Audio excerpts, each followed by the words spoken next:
Assalamualaikum warahmatullahi wabarakatuh. Perkenalkan, nama saya Vira Inggo Putri Lestari, semester 6C dari Sekolah Tinggi Ilmu Administrasi 11 April Sumedang. Saya di sini akan memaparkan materi mengenai utang negara. Yang pertama, pengertian utang negara. Utang atau dalam konteks ini, utang negara berdasarkan Undang-Undang Nomor 1 Tahun 2004 merupakan jumlah uang yang wajib dibayar pemerintah pusat dan atau kewajiban pemerintah pusat yang dapat dinilai dengan uang berdasarkan peraturan perundang-undangan yang berlaku, perjanjian, atau berdasarkan sebab lain yang sah. Selanjutnya yaitu utang negara dalam APBN. APBN Indonesia hingga kini masih menerapkan sistem penganggaran defisit. Hal inilah yang menyebabkan terdapat kolom pembiayaan dalam APBN untuk mengisi nilai pendapatan pembiayaan atau neto yang diperlukan untuk menutupi kekurangan pendapatan negara. Untuk menutupi kekurangan pendapatan negara tersebut, banyak cara yang dapat dipilih. Banyak opsi seperti penjualan aset yang dimiliki, utang, dan lainnya. Namun dari semuanya itu, utang terlepas apapun jenisnya merupakan instrumen yang paling sering digunakan pemerintah dalam pelaksanaan APBN karena memiliki tingkat risiko yang dikendalikan, tingkat fleksibilitas yang tinggi dari segi waktu, jenis dan sumbernya, dan kapasitas yang sangat besar. Fungsi utang negara. Fungsi utang negara yang pertama menutupi defisit anggaran, yang kedua menutupi kekurangan kas atas kebutuhan kas jangka pendek dalam pelaksanaan belanja yang tidak dapat ditunda, yang ketiga solusi dalam penataan portofolio utang pemerintah yang tentu dimaksud untuk mengurangi beban belanja untuk membiayai utang dalam APBN di tahun-tahun berikutnya. Selanjutnya yaitu tujuan pengelolaan utang negara. Yang pertama yaitu tujuan jangka panjang. Tujuan jangka panjang bagi menjadi dua. Yang pertama, untuk mengamankan kebutuhan pembiayaan APBN melalui utang dengan biaya minimal pada tingkat resiko terkendali sehingga kesinambungan fiskal dapat dipelihara. Yang kedua, mendukung upaya untuk menciptakan pasar surat berharga negara atau SBN yang dalam, aktif, dan likuid. Yang selanjutnya yaitu tujuan jangka pendek. Tujuan jangka pendek pengelolaan utang negara yaitu untuk memastikan tersedianya dana untuk menutup defisit dan pembayaran kewajiban pokok utang secara tepat dan efisien. Selanjutnya yaitu jenis-jenis utang negara.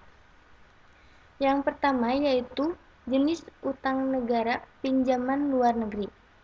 Pinjaman luar negeri dapat berasal dari World Bank, Asian Development Bank, Islamic Development Bank, dan kreditor bilateral yang berasal dari Jepang, Jerman, Prancis, dan lain-lain, serta kredit ekspor. Pinjaman luar negeri ini terbagi lagi menjadi dua jenis, yaitu pinjaman program dan pinjaman proyek.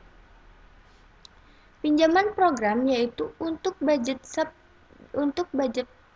support dan pencairannya dikaitkan dengan pemenuhan polisi matriks di bidang kegiatan untuk mencapai MDGs atau pengentasan kemiskinan, pendidikan, dan pemberantasan korupsi.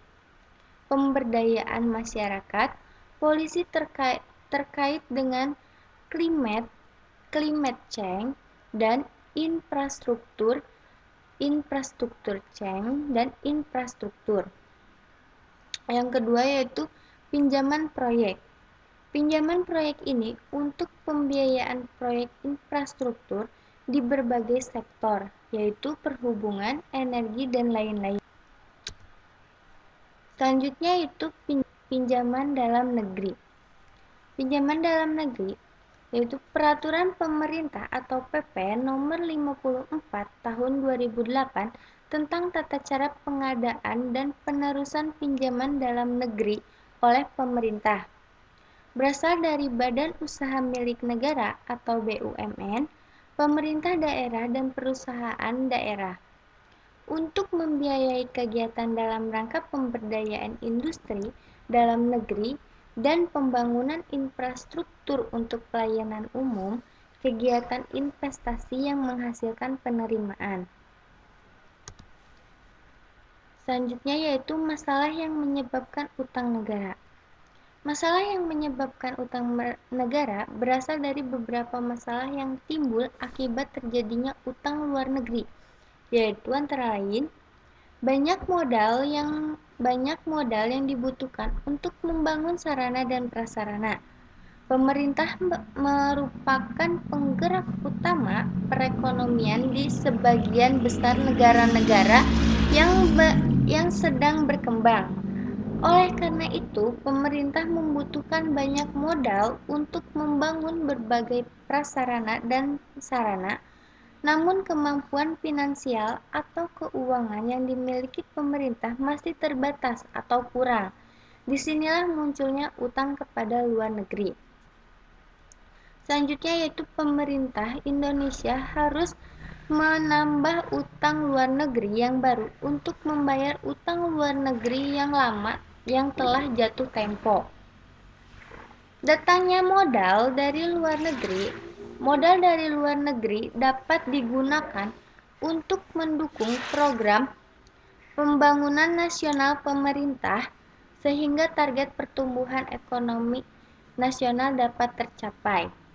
Tetap pada sisi lain, diterimanya modal asing tersebut dapat menimbulkan berbagai masalah dalam jangka panjang, baik ekonomi maupun politik. Bahkan pada beberapa negara yang sedang berkembang menjadi beban yang seolah-olah tak terlepaskan, yang justru menyebabkan berkurangnya tingkat kesejahteraan rakyatnya.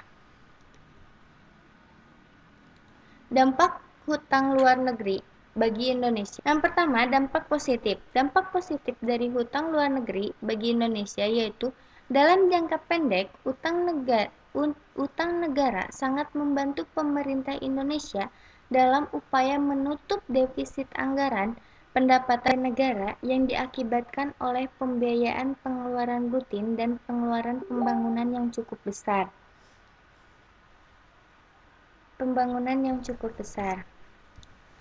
Dengan adanya utang negara dapat membantu pembangunan negara Indonesia menggunakan tambahan dana dari negara lain. Laju pertumbuhan ekonomi dapat dipacu sesuai dengan target yang telah ditetapkan sebelumnya. Yang kedua yaitu dampak negatif. Dampak negatif dari hutang luar negeri yaitu dampak dalam jangka panjang, utang luar negeri dapat menimbulkan berbagai macam persoalan ekonomi negara Indonesia. Salah satunya dapat menyebabkan nilai tukar rupiah jatuh atau inflasi.